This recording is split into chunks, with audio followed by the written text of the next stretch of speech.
I'd like to do a little work using the law of sines to solve triangles. These triangles all are what we call the ambiguous case. So if you'll notice, we have side, then the next side, then angle. So often that's called side, side, angle, although some people call it angle, side, side. Either direction is appropriate to think through this. Now, what happens here is we'll use the law of sines on a pair that we know. Okay, so think about this. We happen to know that sine of 52 is to 7.6 as sine of, let's see, alpha is to 5.3. So a pair that we know and a pair where we only know one of the pieces of information. So I'm going to clear the 5.3.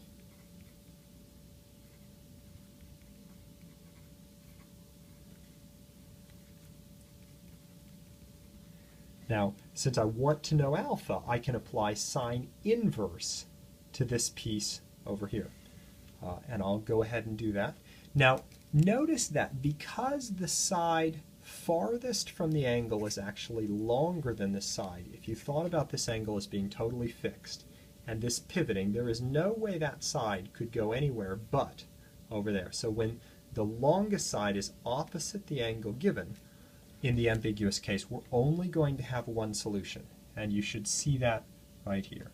So I'm going to punch in sine inverse of 5.3 divided by 7.6 times sine of 52.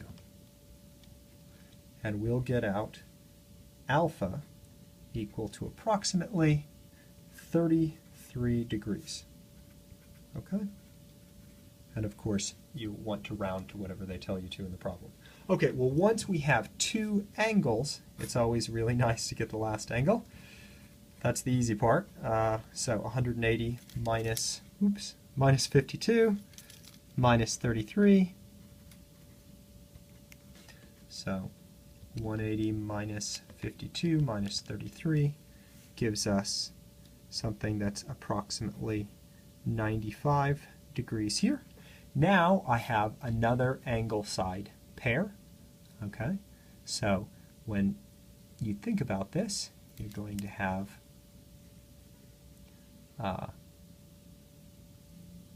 sine 52 degrees over 7.6 equals sine of 95 degrees over b. Now cross multiplying, I'd get b times sine 52 equals 7.6 times sine 95. If I did write sine 52 right there, though, I'd immediately divide by it so that I can solve this equation for b.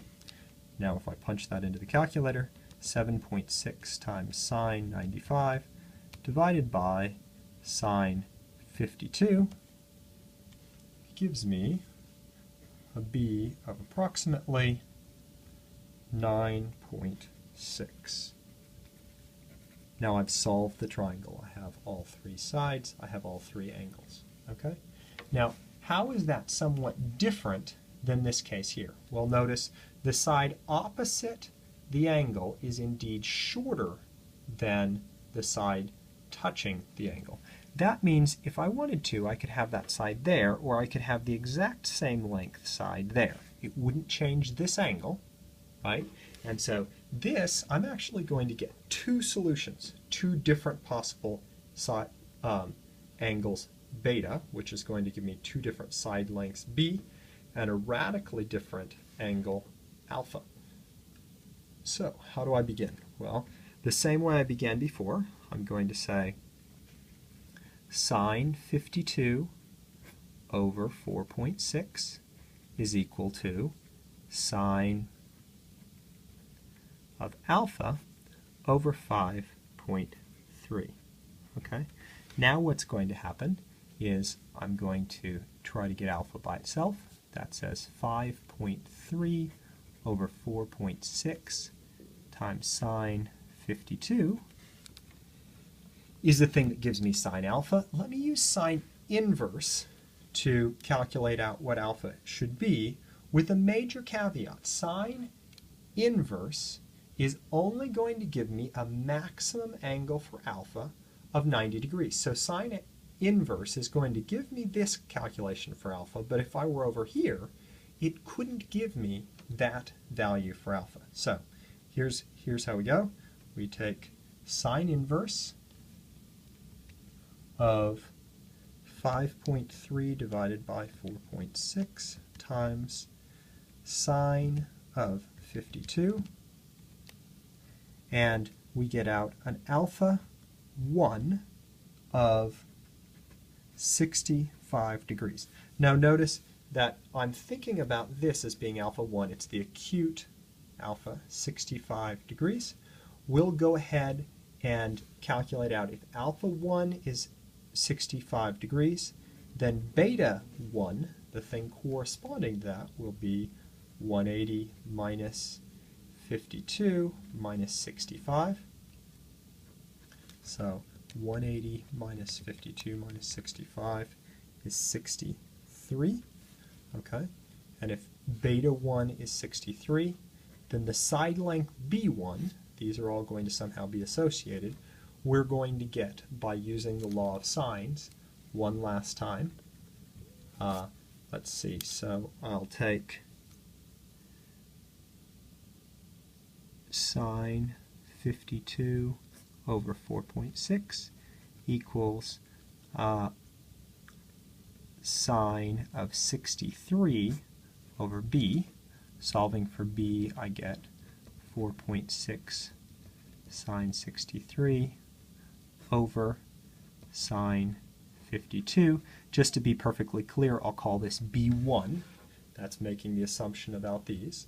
So 4.6 times sine 63 divided by sine 52. I want to perhaps close these parentheses. Sine 52 gives me a B1 of approximately 5.2. That's a perfectly valid solution, but that's not the only solution. I have another solution. Notice that if this angle is 65 degrees, then this would be an isosceles triangle with this side being 4.6. That would be 65 degrees. And another solution, another possibility, would be having an alpha 2 that would be equal to 180 minus 65 degrees. So 180 minus 65 degrees, or 115 degrees. Now, this would be what you'd be thinking about as your alpha 2. If that's 115 degrees, this over here would still be 52 degrees, right? This side length would still be 5.3. This side length would be 4.6. Now, beta, we'll call it beta 2, is going to be quite short. And you can see that if you subtract, so 180 minus the 52 minus the 115 gives you only 13 degrees for beta. That's not so surprising. Well, I still have to figure out under this alternate hypothesis, what would this length be here, this side length B2? Well, I know that sine 52 over 4.6 would be equal to the sine of 13 degrees over to this B2. So B2 would equal 4.6 times sine 13 degrees over sine 52 degrees. So 4.6 times sine 13 divided by sine 52 gives us B2 approximately 1.3. So if you take these solutions, you get a second solution set for this triangle. So there are two possibilities when the side opposite the angle in this side-side angle case is shorter. Now, there's a very rare case where this side is just long enough to hang exactly down. In that case, you would come out with alpha, you guessed it, 90 degrees. There you would have only one case. That's pretty rare. But what happens if this side is so short? Now remember, this angle is fixed. This side length is fixed. What happens if this side is so short that there's just no hope that they could touch? Well, the point is, if you could draw the picture, you'd know there's no triangle coming out. But what happens if you're trying to do this calculation and you don't know that? So sine of 52 degrees, you're going on your merry way, is to 1.6 as sine of alpha is to 5.3. I'm trying to get to alpha, so I'd take something like this, 5.3 over 1.6 times sine of 52 degrees. Now, the problem is this number is going to be greater than 1. It can't possibly be an output there. So let me just demonstrate that. So 5.3 divided by 1.6 times sine of 52 gives you something bigger than 1. In other words, if you stop to calculate that, you'll know that that has no solution. So this is not a triangle.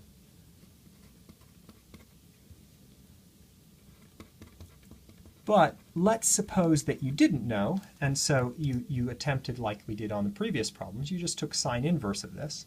Well, you're going to come into the same problem before, but I'll just show you what your screen comes up with. Your screen comes up with a domain error. That's outside the domain of sine inverse. So there are the different cases of the ambiguous case.